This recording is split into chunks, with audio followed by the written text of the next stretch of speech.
Okay, so welcome to episode 2 of season 2 of The Ladies Fixing the World. We are not going to give up. We will fix the world. That's the plan.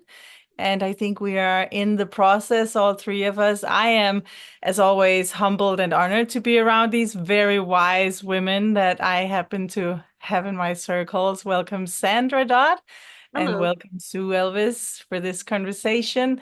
I will just actually put a single word as a conversation starter. It's a word that flows in the unschooling world, and I have never really understood it. So again, I'm lucky to be around these wise women. I don't know what it's about. I don't really understand what's going on with it, but I have a problem with it. It's the word self-regulation. Mm, There's something, so a lot of new unschoolers tell me, oh, my kids learn to self-regulate really quickly after I let go of XYZ. Z? Um, but what does that really mean? it doesn't flow when I'm in a conversation because I always stop. Because regulation has to do with measuring and rules. Or in machinery terms, like by the 19th century, regulators were those things that kept steam engines at a temperature. It's something about mechanical or measuring to keep something to the rule, to keep it flat and straight. And it's like, wait. That's not where we're going. And I have for a long time been trying to help people see that instead of making new rules, instead of saying, well, if I'm not going to follow those rules, I need new rules, say, well, maybe move toward making decisions in the moment, deciding one way or another. Like think of two or three things and do the one that leads you closer to learning or closer to peace or closer to good relationships. So anytime anybody says, well, what's the rule? I go, well, what kind of decisions do you want to make? But I think with self-regulation, sometimes the parents mean, I want my child to do what I imagine would be ideal. Yeah. So I have an imaginary rule in my head and I want him to find it and keep himself there. And it's too much. It's too much about rules. But a friend of ours, I'll tell you who, his name is Bela Harrington. He was born to hippies in Santa Fe in the 70s. And we met him when he was in his early 20s. And we were in a medieval studies group, is where we met him. And he was my husband's squire for years.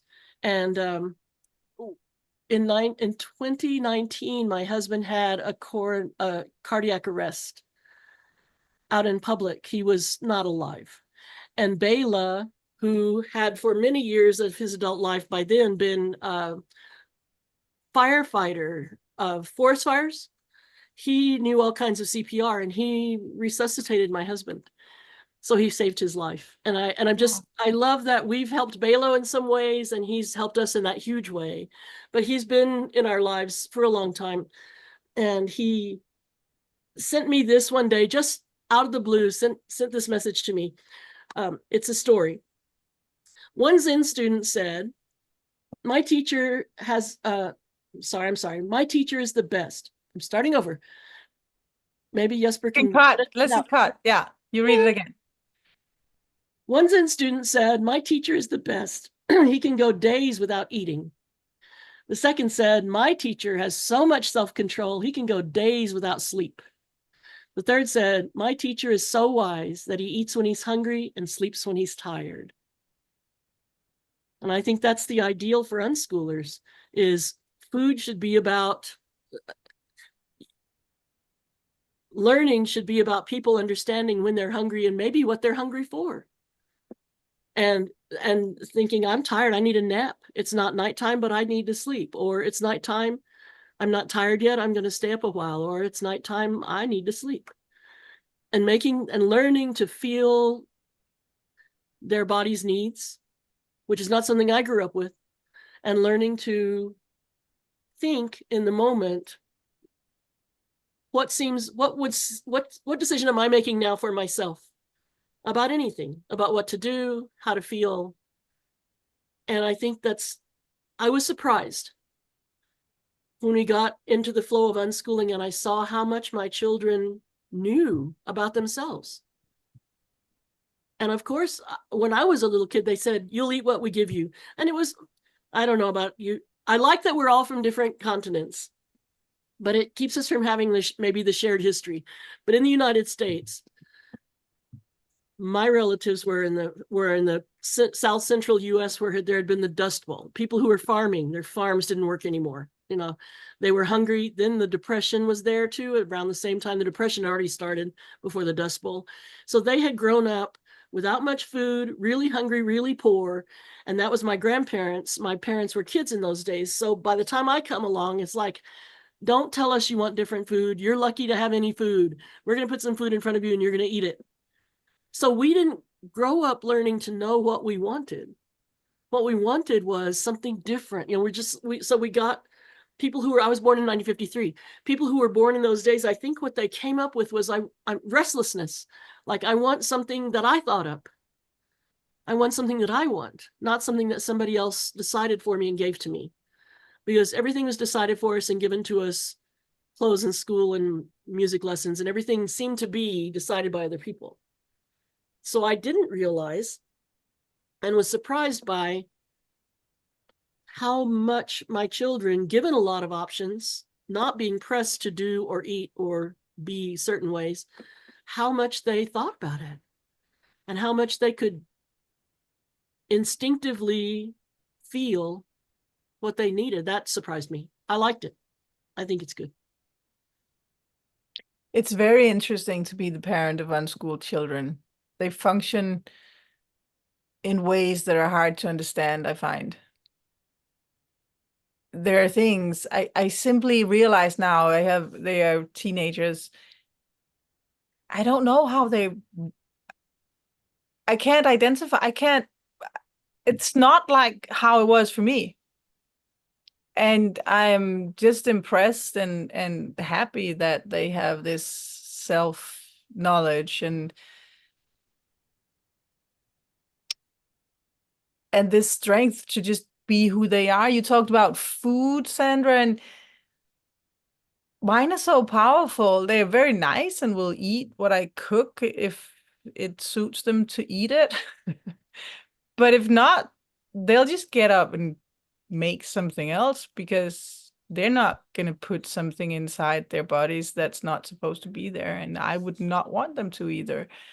It's not out of not being grateful. It's just that, you know what, Mom, I don't need cooked food today. I need raw food. So I'll just make a salad if that's all right. And, you know, or vice versa. I wanted to, I just don't know what the dust ball is. Oh, it was a drought with wind. So for a while it was very dry, and then the wind blew all the topsoil away. It was in Oklahoma, Texas, mostly. And a lot of people needed to move away, and some moved to California because there was farm work there. And okay. So New Mexico wasn't as affected because it wasn't as much farming anyway, farm industry anyway.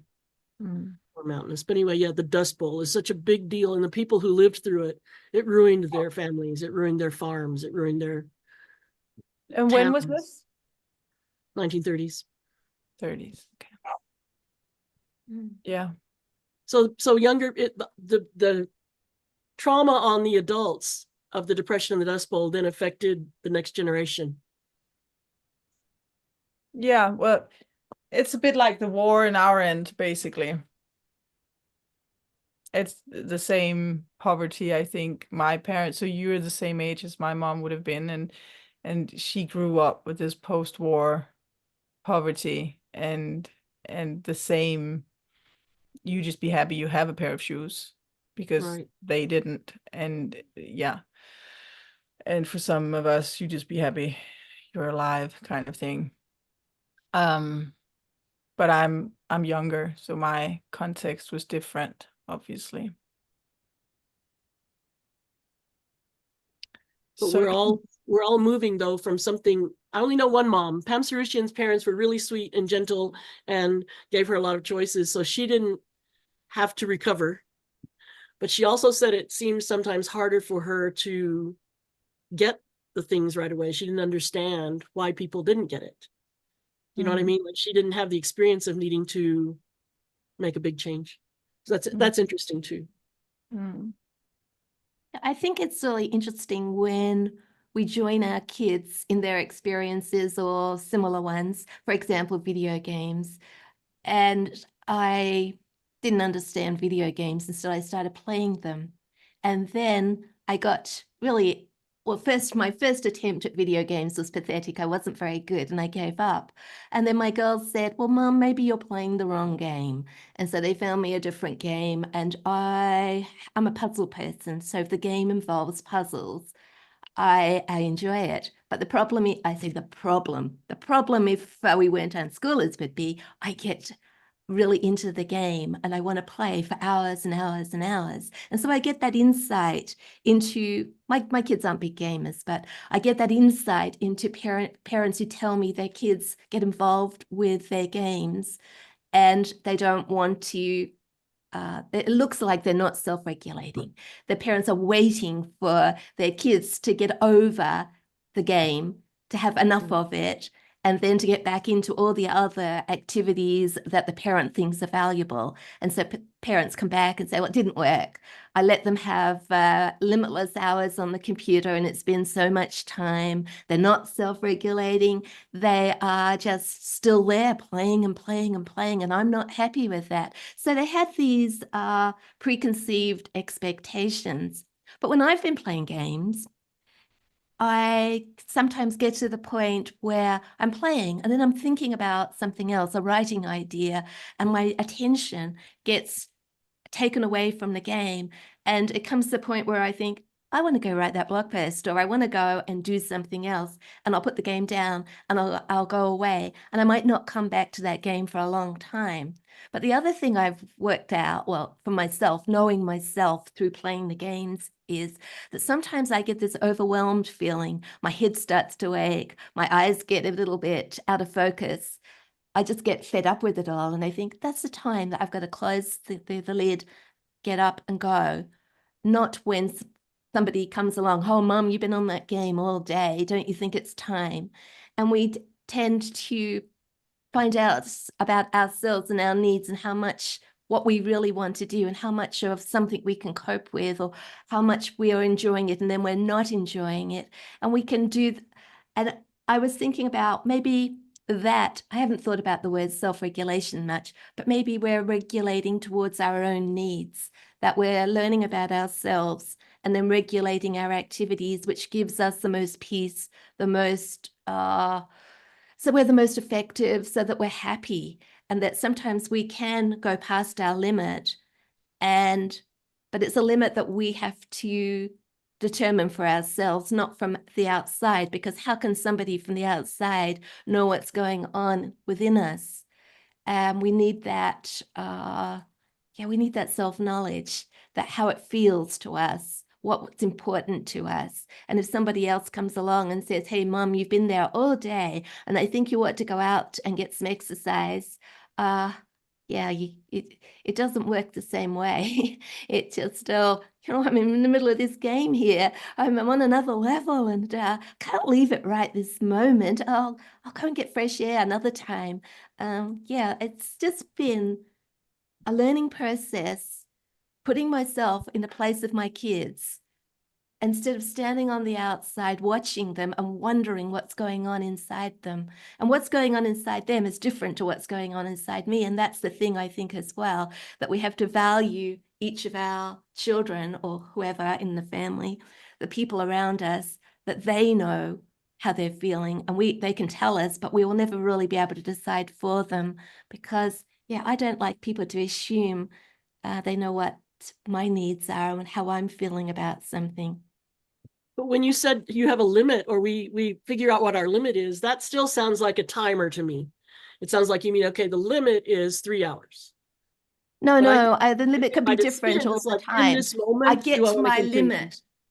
Just like I get to my limit about how much I'm going to eat off my plate. Right. Okay. That makes sense. That sort of limit, not the limit of a particular time because we don't know, but those feeling inside say, right? You've come to your limit for today. That's all you can cope with. That's all you can do to make yourself happy today. You've reached the limit, as not in a particular limit, Well, it but might my even be personal limit.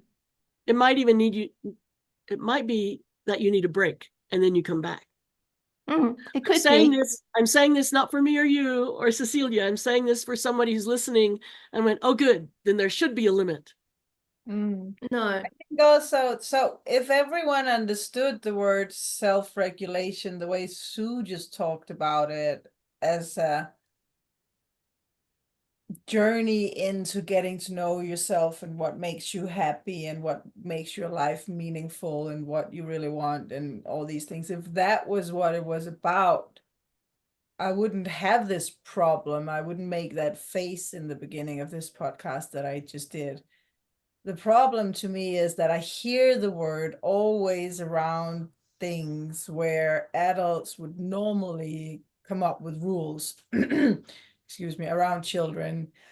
The awful, stupid concept of screen time, another lame word in my opinion. And also it could be sugar, it could be sleep, it could be many things. And unschoolers, they learn, oh, we're not supposed to have any rules for our children, so now we let go. And then they will self-regulate as if they will reinstall the exact same ideas and systems that the parents just let go of. Now they just have to do it. And I've been through this process. I mean, I suppose we all have to some extent. And I have a running joke with my now almost 19-year-old son. I think I might even have mentioned this in episode 1 as well, where I tell him that he's unschooled and he's free to do whatever he wants, as long as what he wants is what I want him to want. And You might laugh, Cecilia, but I think a lot of people think that. I think that's the exact problem, and that's why we laugh. And he sometimes has this, but Mom, what do you really want me to want? And I'm like, you know what? I have opinions and I'll tell you what I think is good for you, but I don't want you to want that. I just want you to take my opinion into consideration, as I know you really well. And, you know, I might be worth listening to. So it's a joke in our family. But I think it's a real problem out there. And I think that problem is attached to the word self-regulation, and it becomes some sort of lying to ourselves that we say the children will self-regulate is a way for us, the parents, to avoid the real letting go. In the show notes, can I ask you to put some links? Yes, because I think it's always. not just regulation, it's also control. Yeah. That the idea of control, that the parents should control the children, or the children should control themselves, or it's better to just get rid of control. And it's better to just get rid of rules and think, all right, there's another way to live by principles. It's the idea. What are we after? What's the goal? And not have a rule about that. Not Can I just say the one more goals. thing about limits? Like the word limit, I find is very useful in some situations.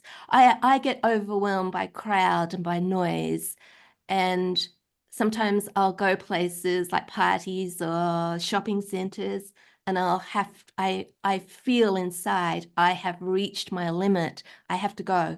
And so that word is, I say to my people around me, I can't take any more. I've reached my limit. But that's only how I'm feeling on the day, which could change.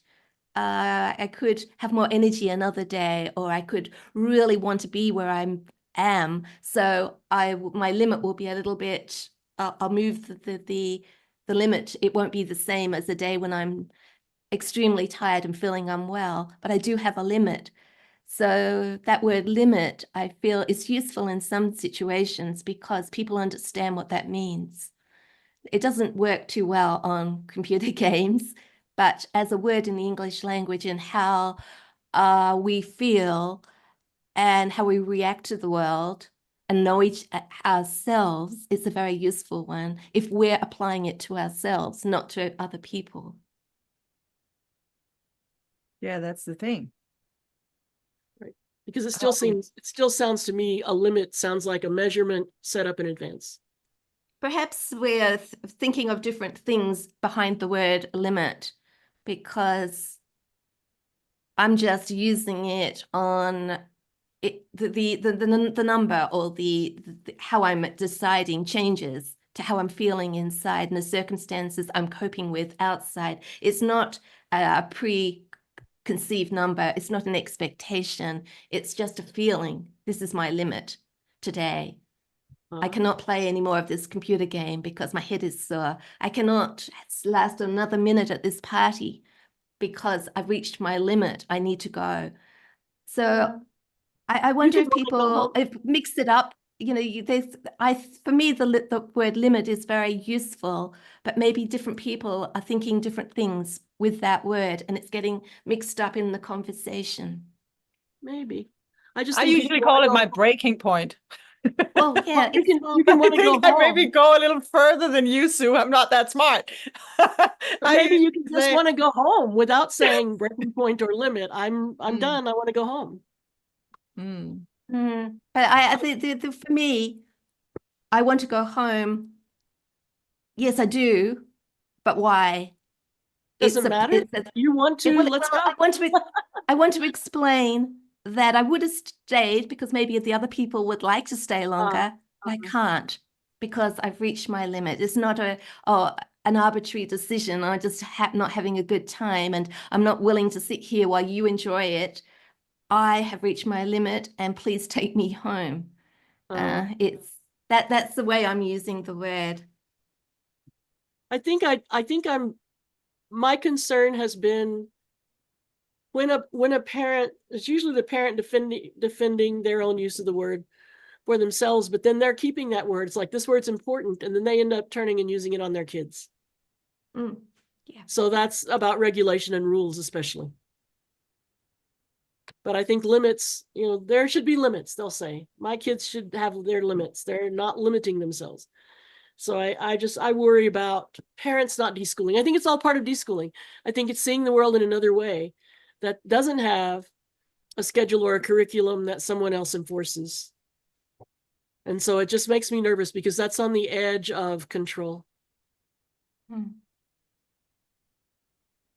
That's all. I mean, I agree. It's these words are dangerous, and that's why, I mean, this podcast, we start with a word and try to understand what's in it and how can we understand it. And last time we talked about what does it mean unschooling, and now we talk about what does it mean self-regulation. And I think you, Sue, have a very valid point that if it means getting to know myself, if it means saying stop when you're overwhelmed, or maybe in your case before you're overwhelmed, and in my case 2 hours after I'm overwhelmed, it's about you and your experience and how you want to be in the world and what kind of choices you can make based on how you feel and what you want. Yes, please. Maybe we need another word, but I think the concept is very useful if our kids have some way of expressing that I've reached that particular point with something. And whether it's food, video games, going out somewhere, if our kids know themselves, because we've allowed them that freedom to discover who they are and what makes them happy, what makes them feel at peace, if they have some sort of word to describe what I'm describing as my limit, then that's valuable, that they're communicating something about themselves to other people. And for example, if someone comes home from work, my kids will go to work, or if they'd come back from a day out and they've reached that limit, then it's good to be able to express that, and people won't, come and tell me about your day. I need help with this, or we're going to do this next. There'll be more understanding of, we would say, you go and have a bath. I'll make you a cup of coffee. I can see you need some time to yourself. I can see that you've reached your limit. I think it's very useful to be able to express how we are feeling inside and what we can cope with in that concept. But I can really see what Sandra's saying about limits. People don't usually use the word. So maybe I just need to change my word, Cecilia. I could call, I've reached my breaking point, and maybe encourage everybody else to say that, and we wouldn't have a problem, because I don't think we're disagreeing about, we're just using the word in different ways, maybe, that we're not limiting each other. We're not imposing limits on children or other people. We're talking about ourselves and our self-knowledge. I think also rules and control come in where there is insecurity, where you feel maybe even anxiety. You feel you don't know what you're doing, and you're afraid you do it wrong, and it's confusing. And then what if I had a system? If I had a system, if I had some rules and there were some limits, and I had maybe a list. I see it a lot in this is different but the same in relationships with the modern woman who wants everything to be so fair that, you know, you do the dishes half of the time and half of the laundry and half of the bathroom cleaning, and they have lists inside the cupboards in the kitchen, and they have little tick boxes with dates, and, you know, when did the husband actually clean the frying pan on the other side as well, you know, all these things. And it becomes all these rules and this structure, because you're so afraid of doing it wrong, and you're so afraid of being pushed over. And I see the same thing with parenting. So, oh shoot, I've got this kid here now, and I don't know what I'm doing. Who of us knew what we were doing when we had the first baby in our arms? None of us knew that. It was overwhelming. And but what do we do about it? Okay, let me go start from the beginning. Oh, good, I've got a checklist here. My government will hand me a checklist and tell me what my baby is supposed to be able to every week of the first year. And oh, good thing she's grabbing a spoon now, because otherwise I would have been failing. And you can go on and on with these. I tick the box, I tick the box, I tick the box, because it's so scary. And unschooling is the ultimate letting go of all of that, and getting into, yes, this is quite scary, and we don't really know what we're doing, but we have to find our way with our hearts. We have to find our way with real life. We have to find our ways with passion, staying in the moment, being who we are. And so rules and regulations and limits and structure, and oh God, if someone would tell me how many hours of Fortnite it would be healthy for my children to play so that I could put a time. Have you seen there are even apps now? Even the phone itself will tell you you can make these rules for your children, so the phone will shut off after they've spent a certain amount of time on the phone. They had those on televisions years back, and it would be like you could set the timer for 1 hour and the television would turn off. But very often they had turned it on before the show started, and the show ends, and the kids miss the last 30 seconds of the last minute of the story. That would be like walking up and tearing out the end of the book and throwing it in the fire. Yeah. I just thought it was the most horrible thing. It is. Yeah, I don't use the feature on my phone that I'm not on social media much, but Instagram I am, where it tells you how many screen hours you have accumulated. I refuse to do that, because I don't want somebody else telling me I've been on my devices for too long, because how do they know how long I need to be on there? And how are they going to make me feel bad about, are they going to make me feel bad that I was on there 16 hours yesterday because I was doing this, and this, which were all very important to me. And so in some ways, I think maybe these apps, these features are a bit like a parent regulating regulating everybody's activities. Things like website blockers as well, so that if you're writing, you can block all these websites that you might like to visit while you're writing. But I think it's really quite sad that we're not taking responsibility for ourselves, but relying on technology to limit our activity on the internet. And people say, well, it's so that we're productive. But in doing that, I think I don't want to give my life over to technology in that way. I find it, if I can't work out a way to do all I need to do that I want to do, and be happy about it and at peace without technology blocking stuff like a parent might, there's a problem. Like a So mean parent, like a parent who doesn't like you much or doesn't know you very well. yeah. So I wonder if that's indicative. All these apps, you go through the App Store and you can download all sorts of things to impose limits on yourself or to control your behavior. Is that indicative of that society that we've become, that we're no longer willing to take responsibility for ourselves, or we don't want to get to know ourselves and work it out for ourselves? Yeah, I stay well away from all those things because they make me rather angry that somebody wants to put those limits on my activities. And yeah, so I don't use them.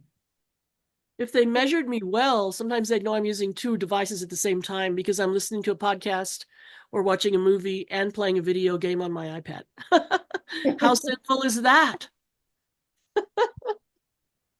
I think, was it you, Sandra, who said something about the contrast between control and decision, or rules and decision? Did you go down that Decision making is better than having rules. I say that all the time. To think of 2 things or 3 things and choose the better one. And better depends what situation you're in. But you can making your own decision. And I still want to give Sue permission to go back to her game, even if she hit her limit. Maybe you just feel like getting up to go eat or go for a walk or play with your dog. That doesn't mean you've hit the limit for the day. You could go back to that game later. Yeah, no, you know. I agree. I agree with that. But sometimes it is the limit by the end of the day. I do want to go do something else. So, and as I said, sometimes I want to go do something else before I've hit my limit on the computer game because another desire appears. My attention's not all on the game. I'm starting to think about something else I prefer to do, and so I close it down before I have reached my limit. So it varies from day to day, and sometimes I won't go anywhere near my computer games for weeks on end because I'm doing something else that's more important to me, and I'll forget all about the games. It's not like I feel that I've got to get my game time in every single day. Games might not be important to me for a month, maybe more. And then all of a sudden I'll come along and think, oh, wow, I feel like playing a game and I'm not thinking about anything else at the moment. And I need to relax, or I'm mentally overstimulated in the world. And I find games a very good way to relax and to get away from the other world and just give my brain a break. Well, puzzle games, sometimes they overwork my brain, but in a different way. Yeah. So, and that experience with games has taught me so much about how limits with children just will not work because you don't know how they're going to feel, what's going to work, what's going to be important to them. And my kids, they won't go to their gaming computers the same as me for weeks on end if they're busy with other things. And then I might find one of my daughters sitting in front of her computer with a new game and she's all into it again. But how can we regulate that or impose limits when, on a situation like that sometimes, we do want to spend a lot of time and sometimes we don't. It depends. That's my favorite answer to almost every question. It depends. My friend Alex came to visit. Alex Polakowski came to visit me recently in October. And one thing that we have in common, we've known each other through unschooling discussions for a long time. And she's run a couple of conferences in Minnesota. And so we know each other in person and online. But she came to my house, and later some people asked, did you watch any Korean dramas? Because we both do. She pressed that upon me as a hobby, and we both watch a lot of Korean drama. I said, no, New Mexico was outside. You know, all the time she was here, I didn't play games. I didn't watch any shows. I just talked to Alex when we drove around. We went to look at stuff. We went to the mountains. We went to my sister's.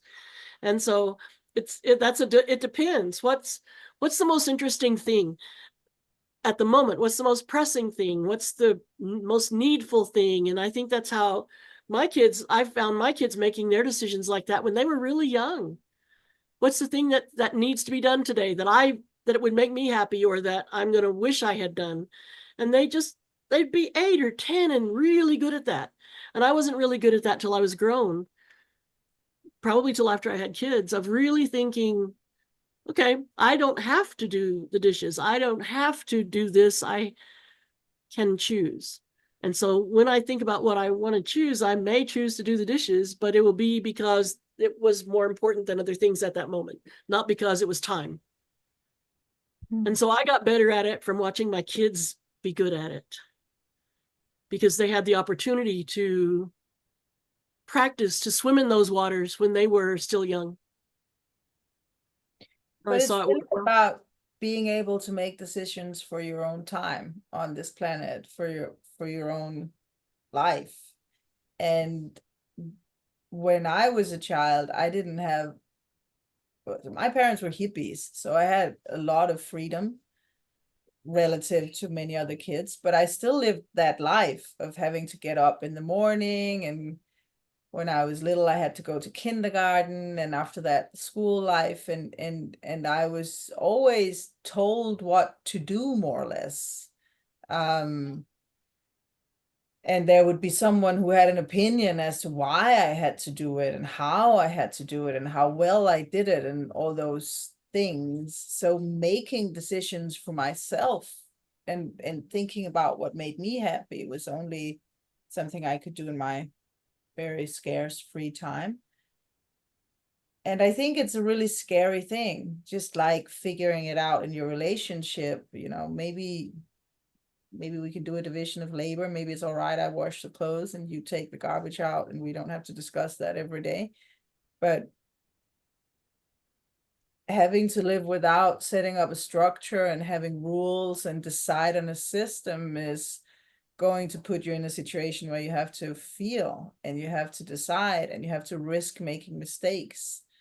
You have to risk going to bed at night feeling, should have done better, or should have done different, or now I'm overly tired. I should have gone to bed 2 hours ago, whatever. You know, you risk feeling, oh, maybe I should change that tomorrow.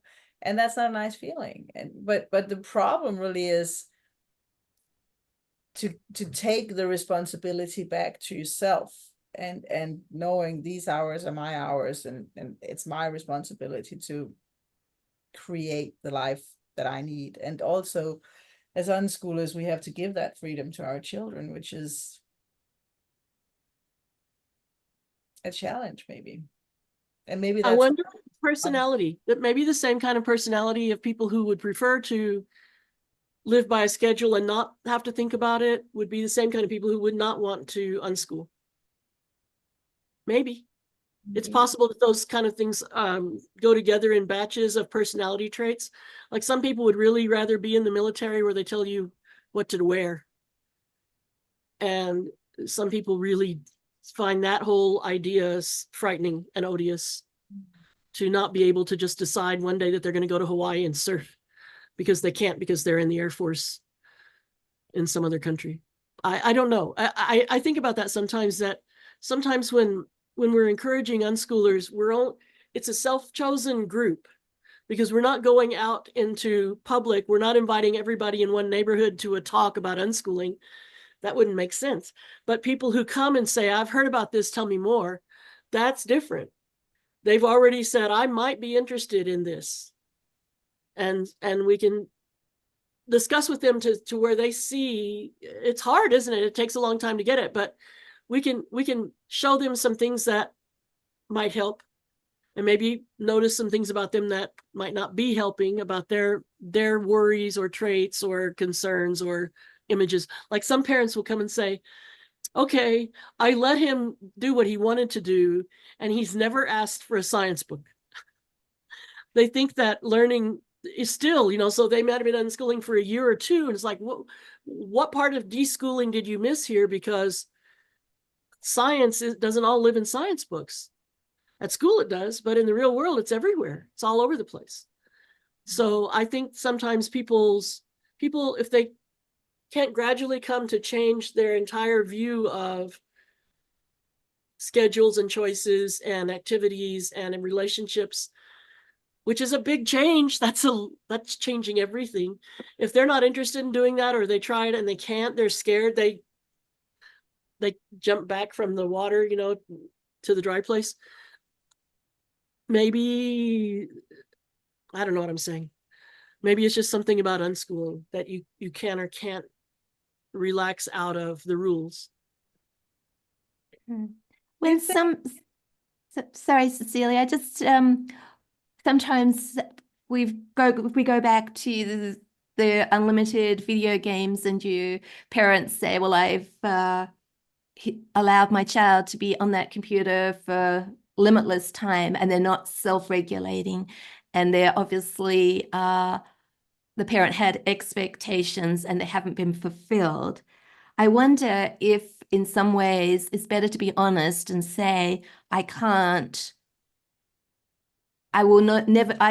not going to be happy with my child on the computer all day, because that child knows they're just waiting for their parents to tighten up again. And so they're playing and playing and playing and thinking, mum's never going to, she's going to come in one day and say, that's it, I've had enough. Get back and do something else. And kids get to know you, and they know they're not really free to do what they want. They're just waiting for the time the mother can't bear it anymore and tightens up the rules again. And yeah, that's not sort of very honest for the child. I don't know where I'm going with this, but the child knows that the parent is going to do that. The same way. Actually, you're both talking about unschooling parents who think they have let go, and I mean, God bless us all. I'm not being judgmental here. It happens. It's a normal dynamic. But unschooling parents who really wants to unschool, and they kind of get the idea and the point of it, and they let go, but they're still attached to a specific outcome, but in denial about being attached to a specific outcome. For example, waiting for the child to ask for the science book, or waiting for the child to turn off the computer after 45 minutes every day by themselves, setting up some sort of rule, or whatever it is, letting them eat whatever they want, but want them to actually not choose the sugar. So there's freedom, but with exactly our running joke, you can do whatever you want as long as what you want is what I want you to want. Yeah. And this dynamic it's out there. And I think for me, that's why I get annoyed with the word self-regulation, because I think it's about letting children do whatever they want as long as what they want is what we want them to want. And then it's not unschooling, then it's defying its purpose, and it's lying to the children, and it's lying to ourselves. And then we might as well just say, you know what, I can't have it. I need you to take a shower at least once a week because I can't have it. You might be free to do whatever you want, but I can't have it. Wash your hair or turn off the computer or whatever it is. It's better, in my opinion, it's better to be honest and say, I'm your parent and this is just not working for me. And then take it from there. Could it work though, with more time? Well, I don't think lying ever works. No, but being honest about how you're feeling. Can you, I saw something we were talking about earlier and I didn't really understand it, but I'd love you to explain more about your thoughts about this, about can you let go gradually? You're asking me? Anybody. Do we have to let go all at once? Or can a parent take it one step at a time And yes, let go on some things, or I don't I know, it's know more that about the I have parent than found the one that, child, right, isn't it? sorry. And I always think that unschooling will always work with the child, but it will not always work with the parent. It's the parent who's the deciding factor. Um, so it's the parent who has to adjust. Can a parent adjust gradually? That's a question that I'd love to hear your thoughts on that. I think there's no other way than gradually, but there's also progress. If they've decided, okay, gradually means I'm going to take 40 years to change. You don't have 40 years. You have 15 or 18 years before your child is up and grown. So you need to make a schedule and self-regulate that you'll change this much. I'm joking. Tick the box. I have 2 pages on my site that link back and forth, and one is called Gradual Change and the other one is called Do It. So I think Let's put them that's, in show notes. you have to be moving and not moving too fast. Sandra, there's something, a quote, it's gone out of my head. It's something to do with do a little from your website. Read a little, Can you try tell a us about little. that? I wish I'd had this from the first day I ever talked about unschooling, but I didn't. My sister was an au pair in Quebec for a little while, for few months. And I went up there to see her, and we went to speak in Montreal. So she and I are just speaking to a small group of unschoolers. And I wanted to have something special, different that I said there that I'd never said anywhere else. So I thought of this thing, and it was read a little, try a little, wait a while, watch. And then it was so valuable that I carried it around a lot, gave it to a lot of people. Because if you read a lot, I've had people write to me and say, I found your website last night and I stayed up till 4 o'clock in the morning reading it. I'm like, okay. Or somebody will say, well, I've read your whole website, which, immediately is a lie because I can't even find my whole website. I keep finding pages now that are like duplicates. Like I made one, but I forgot what I called it. So I made another one. So it's just a collection. It's a big jumbly collection. But if you read too much, you're neglecting your kids. What were your kids doing during that time? And if you read too much, you become overwhelmed and you can't remember what you read and it becomes a mess. But if you read a little bit and go away and think about it, and then if that affects the way you respond to yourself or others, like if you told yourself, oh, I really should have done the dishes right after dinner. And then you think, wait a minute, why? Okay, why? What's the purpose of doing dishes? Think through it a little bit, conscious decisions. Even if it's about yourself, that helps you think about similar things in your kids. He didn't do his laundry. Okay, can he do it tomorrow? What happens if he does it one day later? And it may be disaster because he's going on a trip and he needs to pack. So you figure out what the factors are. But that's what read a little, wait a while. Read a little, try a little, wait a while. It's like, and then how did that make you feel? Kind of like the therapy thing. It's like you say, I had this idea, I read this idea, or I thought up this idea, and then I tried something. Okay, think about that. So Because you don't really learn until you try what it's you the read. experiential way of experimenting with change. Yeah.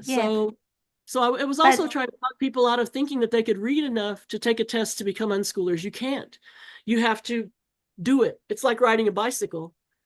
It doesn't help to take a test on all the parts of a bicycle if you can't ride one. And so same with unschooling. You can read, some people say, well, I'm going to go read everything John Holt ever wrote yet. It's like, I wouldn't do that because mostly he's writing about school in the 60s. So what are your kids doing while you're reading a bunch of stuff that doesn't apply anyway? So read a little, try a little, wait a while and watch. Just watch yourself, watch your kids. How did that work? That little thing you just tried, which might be not pressing a child to stop using the computer, not whatever, all the things we've been talking about. It could apply to those, but yeah, that's it. So it's read a little, try a little, wait a while, watch. That sounds a lot more useful than what a lot of people want to do. We're going to be unschoolers. We're going to let go of all control. We're going to dive straight in, but not really understand what they're doing Right. and haven't thought about it. And then they crash because it didn't turn out as they expected because they didn't understand. Man, I have seen families divorce about that. The mom gets all excited, says, okay, no more bedtimes, no more rules. The kids can do anything they want to. They can eat anything they want to. They go to the grocery store and spend all the grocery money on the things that the kids never could have before. And the mom, maybe like this has been mentioned earlier in this discussion, the mom decides she can't handle that. So now the mom gets mad at the kids for what they chose or whatever, you know. So now that the mom and the kids are having conflict. Meanwhile, the dad's off at work or whatever, doing something, and he comes home and goes, what is going on? And the mom can't explain it. The kids are cranky because the mom's saying no. The mom is cranky because the kids didn't self-regulate. And sometimes the mom is so attached to the idea that it would be cool to unschool, or she has some new friends or some new identity, but she doesn't understand it well enough to explain it even to her husband, and they don't ever recover from that. And that's bad. Or the mom doesn't recover from thinking unschool doesn't work. And so she buys a curriculum or puts her kids in school and is angry at unschoolers because unschooling didn't work. So I think that read a little, try a little is a cure for that, or a band-aid for that, or a reaction to that, I suppose. I think another very important element is honesty. So we can't lie to ourselves, and we shouldn't lie to our children. So when you asked about, can this be done gradually? The only honest way it can be done is gradually. You might want to do it in one go, and you can say out of your mouth, you can eat whatever you want and you can go to bed when you want to.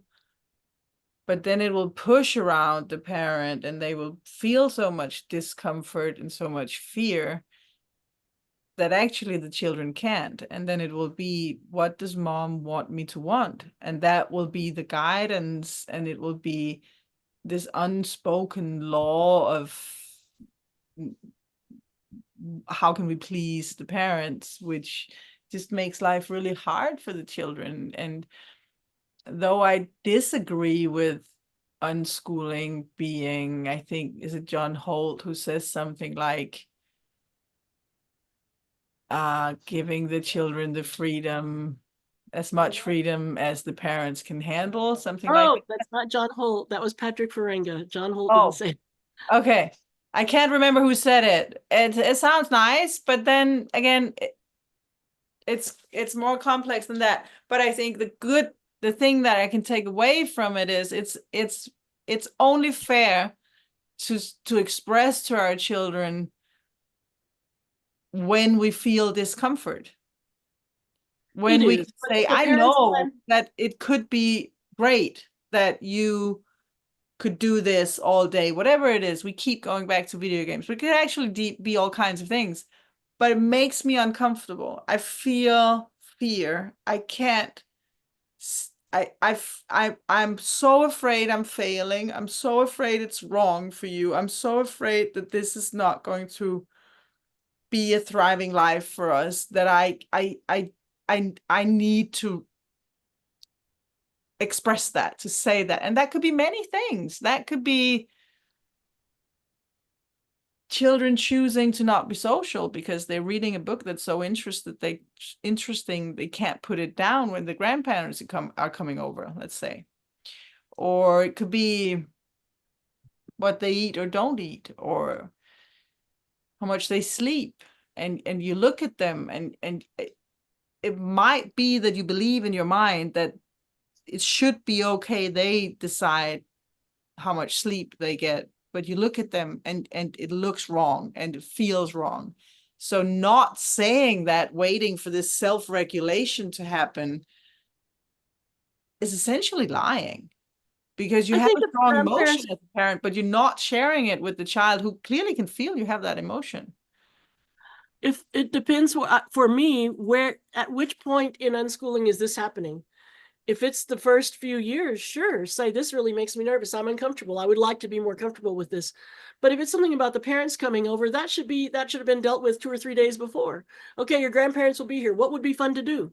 We could do this. They can only be here for half a day, or they'll be here for 2 days, so that the child is in on the planning this activity, this event. Not like the grandparents show up while the kid just got a new book that he's really interested in and he was unprepared, and that's the parents' fault if there wasn't some preparation for an event or a situation, I think. I agree, but I've met unschoolers who wouldn't do that preparation because that preparation would be controlling. That preparation would be having an idea of an outcome. That preparation would be having an opinion on what the choices the child should make.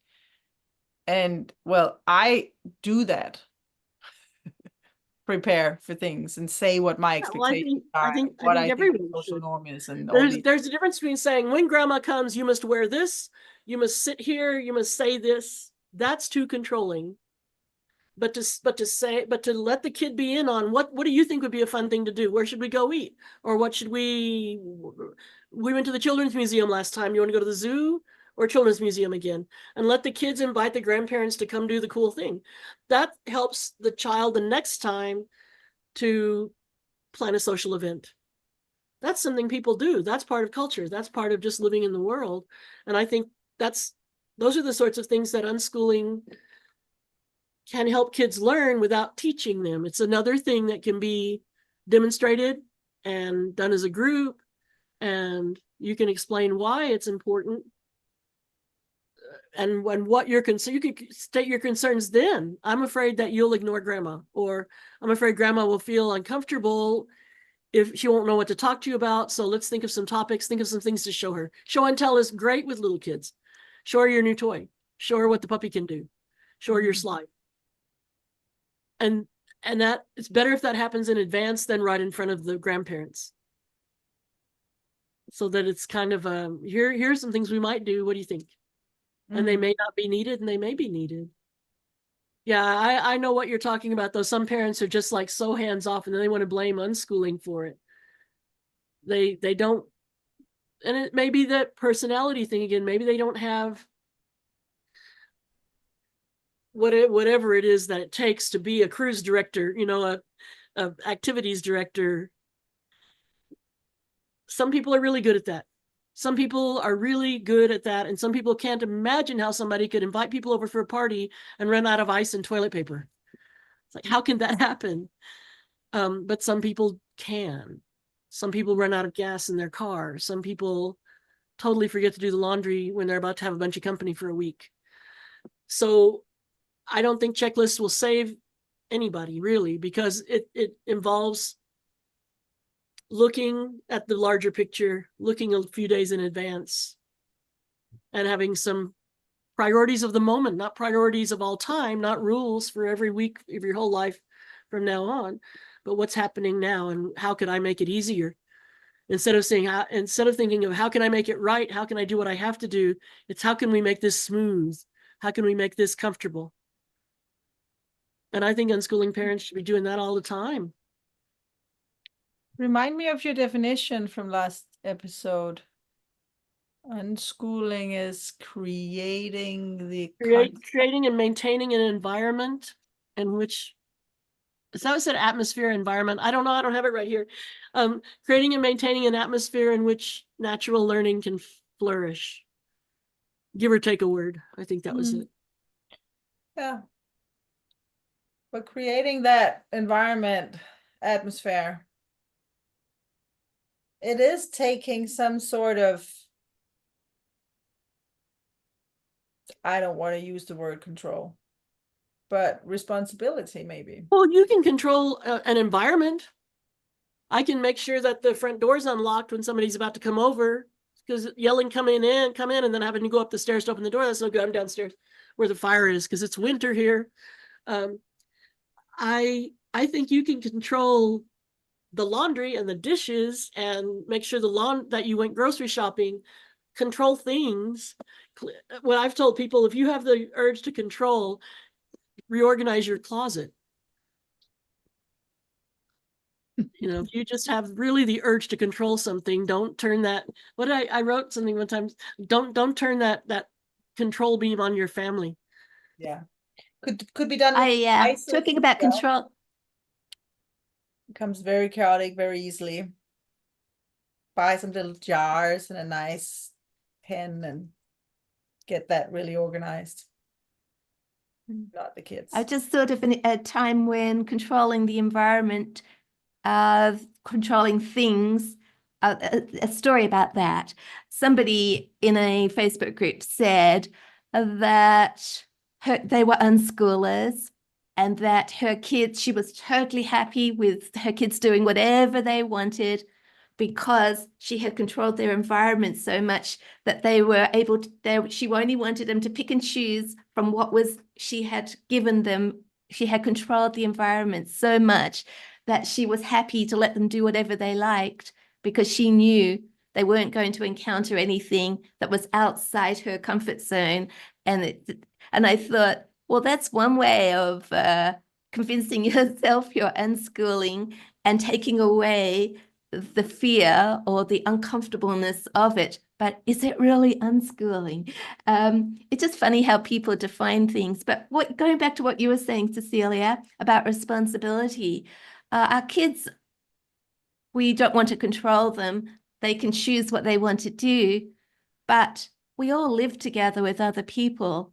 And sometimes we have to be responsible for not take, like we wouldn't stay up late playing loud music if someone wanted to sleep. And in your case, Cecilia, you often talk about being in your vehicle traveling and you're in a small space. And so everybody's got to be sensitive to other people's needs. So sometimes we will put aside our own needs and our own desires for the sake of the people that are around us. And I wonder if that, so it's not sort of controlling our kids as such as allowing them to think of other people around them, grandpa and grandma who are coming around. We do have a responsibility towards other people in the family that we want to be kind, we want to be caring, we want to have a good relationship with those people. And so talking, Sandra, about preparing our kids, it helps those relationships. It's like practicing relationships so our kids can go out into the world and have good relationships with other people, learn those social skills, learn things about, sometimes we have to do things we don't particularly want to do for the sake of somebody else. Or, yeah, I don't know. That's what was coming up when you were talking there. That becomes one of the factors when you're deciding, should I do this or this? What are all the factors that you know of? Somebody's asleep. Somebody doesn't feel good. Somebody's coming over in an hour. And I think if parents talk through, okay, well, we can't start this movie because it lasts an hour and a half and, we need to be here or somebody's coming, but we could watch a half-hour show, or let's save that until tomorrow. I'll make popcorn.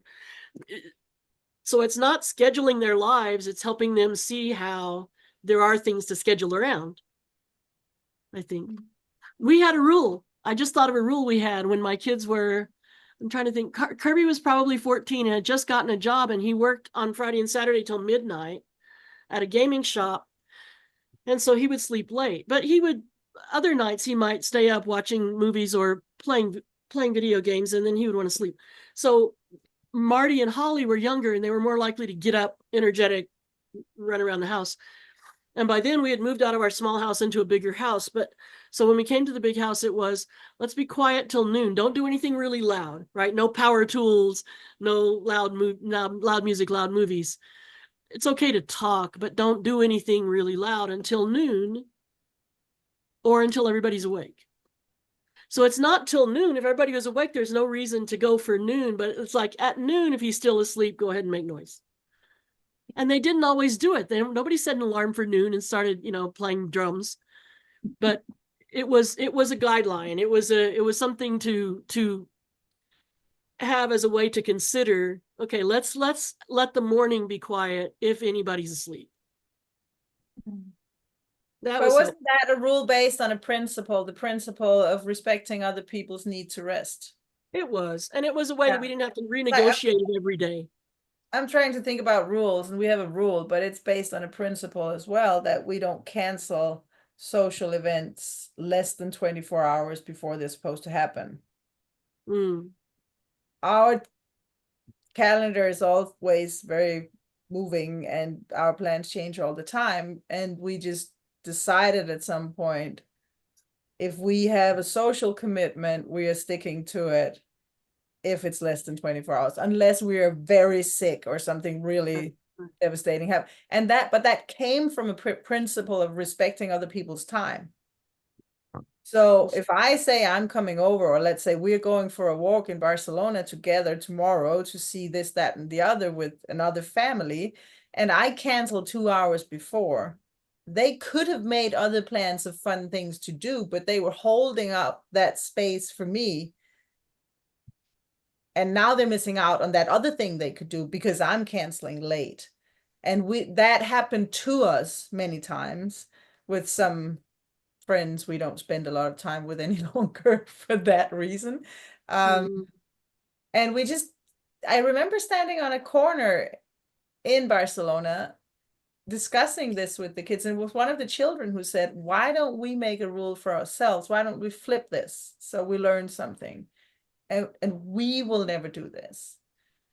So rules can, of course, make sense, but they are based on a principle. They're based on an idea and a set of values. And in that way, we have many rules. We also have that rule, you don't disturb other people's sleep. So we need to align our sleep exact when we sleep in the van, and with more space when we rent Airbnbs. We never rent an Airbnb with 5 separate bedrooms, so we do share the space in some way, and we respect other people's need for rest. We respect other people's need for work. So when I'm recording a podcast, the kids can't play drums. That's how it is. We do the dishes before we go to bed because we respect my mornings. I hate with a passion to get up to a chaotic kitchen. I can't have it. It disturbs my peace. So, and I mean, that's just, but it's not like we can't do it. Of course we can do it. It's not it's no one's getting executed by dawn if we break a rule. Sometimes we break a rule. It's just more like guidelines. Our like, family. like my rule. Oh, sorry. Go ahead. Sorry, Sandra. You go ahead.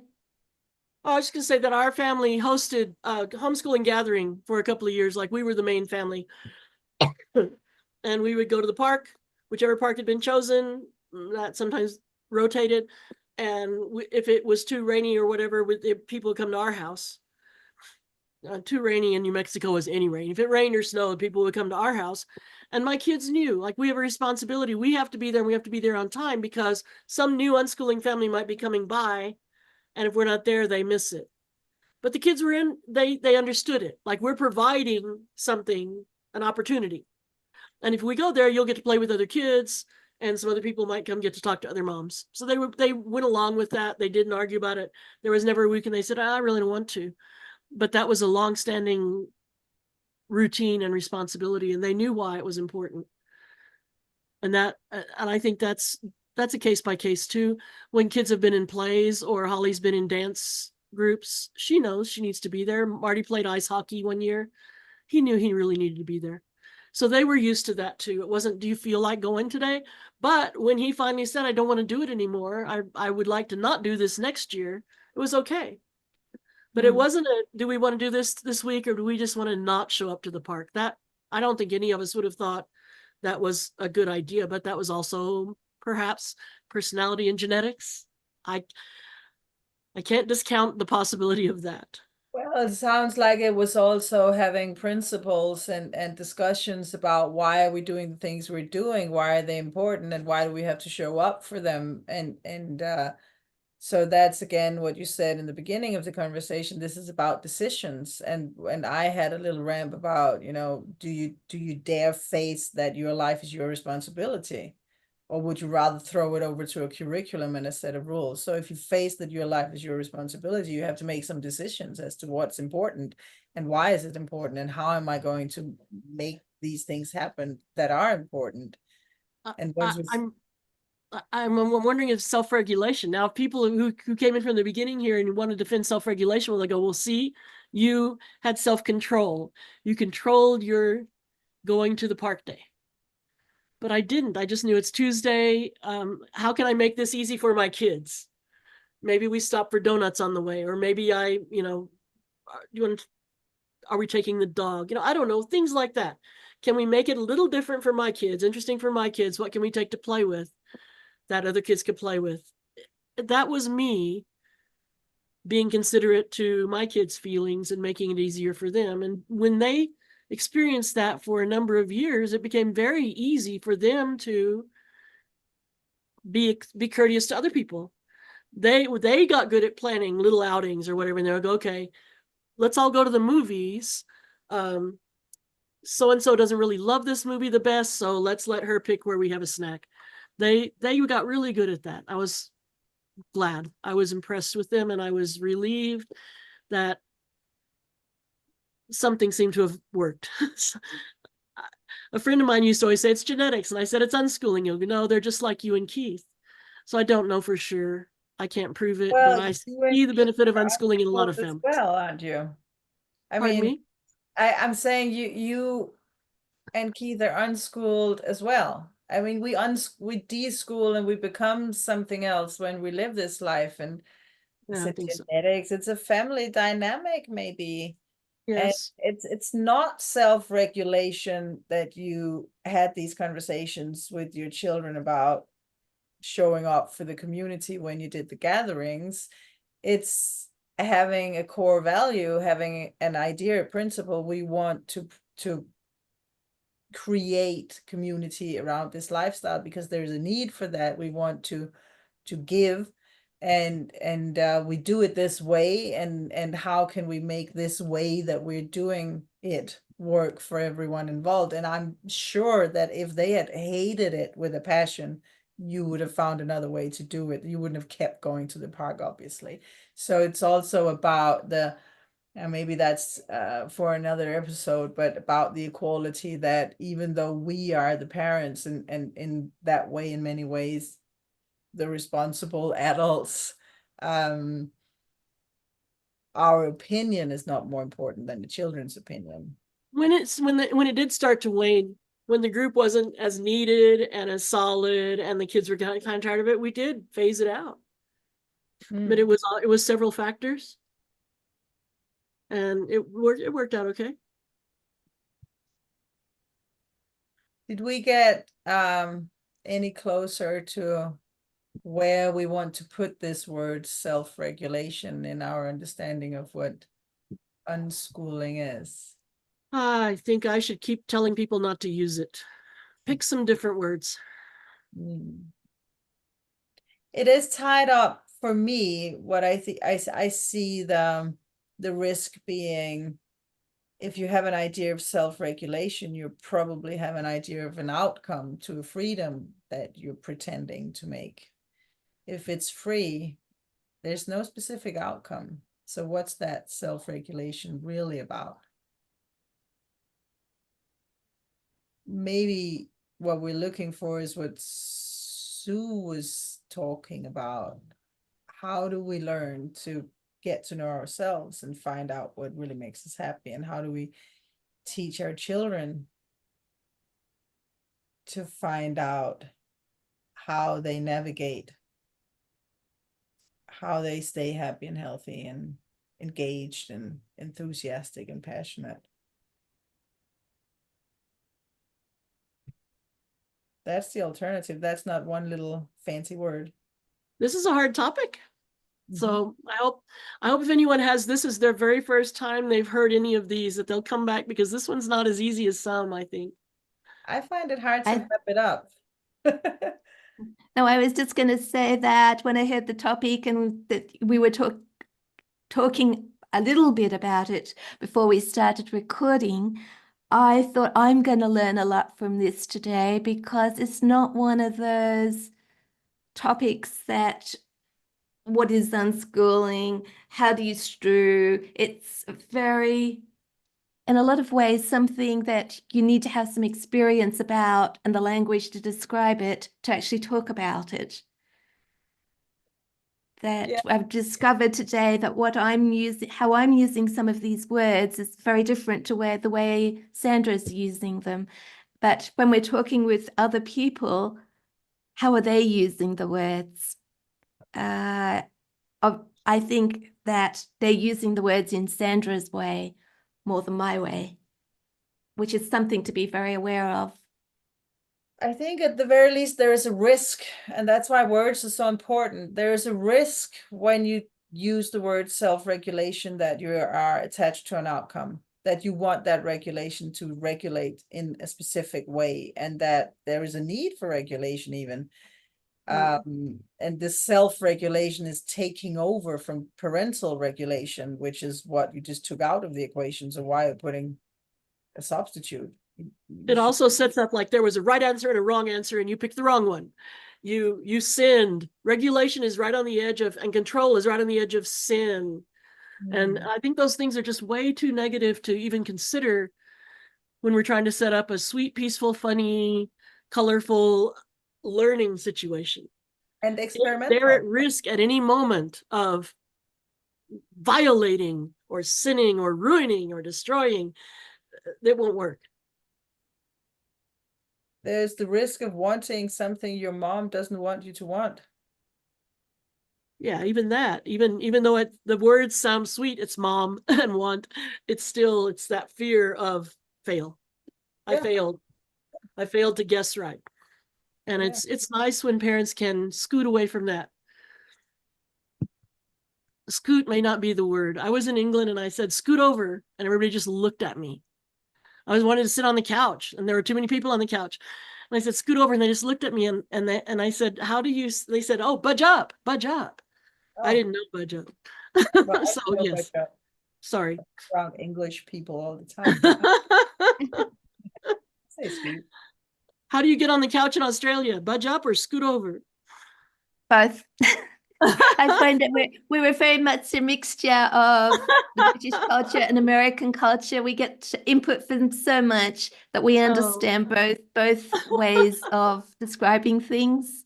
But I guess we have our own language as well, which I was watching a very interesting video the other day about how our Australian slang is disappearing because we're adapting either British or American because that's what we hear all the time, and that we're losing our own way of saying things.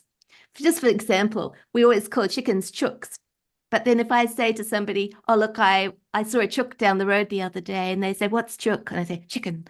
And so it's easier to say chicken. I know that term now. That's probably not the best example, but there are other ones that instead of just trying to having a common language. Like I've noticed a lot of Australians who've moved to America and then they're on YouTube, they've adopted the local language because it's easier. And I think, but we wouldn't say it like that.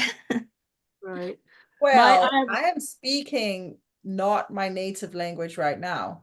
And I find it highly practical that, I mean, we are deciding on a shared international language. And for you guys, it's easy because it's your native tongue. And for the rest of us, it's just learning one language. And so I'm all for, I do a lot of work to preserve our own language. We spend a lot of time living with people who don't speak Danish. And so some of my children sometimes needs a little bit of help staying completely fluent in Danish. And so I see the value of protecting your own language, but I do very much also see the value of having a shared one. To me, it's just two different languages. It's not adjusting one. It's there's and as we found out today, the simplest of words like limits and self-regulation are really quite complex. That even though they're simple we all use them, but looking at discussing them in detail, we can see that they're very complex in the way we actually use them. And And they're sometimes triggering or they bring up things inside people. So they're attached to emotion somehow. And And even that word rule, we came around to the fact that you both make a rule, you might make a rule. And so I make a rule sometimes for myself as well. Like I won't play video games after dinner because I know that the game will be going through my mind when I get into bed and I can't sleep. So that's my rule. So there's no sort of, it's a little bit, you can't say never make a rule or never impose a limit. It's understanding the experience and why we're doing things and what's important. On the surface of it, you can't just say no rules whatsoever. I think It's more about complicated. I think about Captain Jack Sparrow from Pirates of the Caribbean, a quote we use a lot in our family because we are all not rule breakers, but rule challengers by nature. If there's a rule, we stop to think about why is that rule there? And is it necessary? But he says, or maybe another character in the movie, I can't remember, says that the rules are not rules as such. They're more like guidelines. And I like that quote because that's how we use rules in our life. We make rules because they're easier to work with than having to make decisions. For example, we brush our teeth twice a day. That's a rule. Not a rule, but a habit. Maybe that's a bad example. We do the dishes before we go to bed. That's a rule. But it's only a rule because there's a principle underlying it. And it's actually just a guideline because if it doesn't make sense to do the dishes, obviously we don't do it. And I think that's the way, if I could put a should into this podcast, that's the way rules should work in an unschooling context, more like guidelines. But also we're free to break them. I'm free to break my rule of never playing games after dinner. Then I have to live with the consequences of a sleepless night. I'm free to make a lot of noise while my husband is in bed. But then I've got to live with the fact that he's tired in the next day and I'm feeling bad about it. And so I guess maybe that's a thing as well, that most people's worlds, if you have a rule, you get a punishment if you break it. But we're free to break them. It's just, do we want to? Break, you could say change. Change, yeah. Well, change what? Change the rule for that night? Change the rule. Or ignore the rule one day. Ignore the rule. Break it. Breaking is harsh. Yeah, I was thinking about rules, and one thing that struck me one day is rules were made to be broken. So why do we make them? Well, because it's setting simpler. yourself up to break them. People break rules all the time. But yeah, I like that word there, Sandra. Change them or ignore them rather than break them. That's not so negative. Well, Maybe if it's my needs a at guideline, you particular get time color out. If it's just a guideline, then you're not breaking anything. Can't even break it. Can't even change it. Yeah. Yeah. I think we need to wrap up, ladies. All righty. Well, thank you. I had fun. I had fun too. I learned a lot. So did I. I think I need to sit down and write a little thing to get it right. Let's let the next topic be something easy and not so deep and philosophical. Okay. You put one in the chat. I challenge you to find an easy topic. Oh, challenge accepted. I'll think about it. I'll try. Okay. Well, thank you for this conversation. It's been fun. Thank you, Cecilia. Thank you, Sandra. Bye, Sue.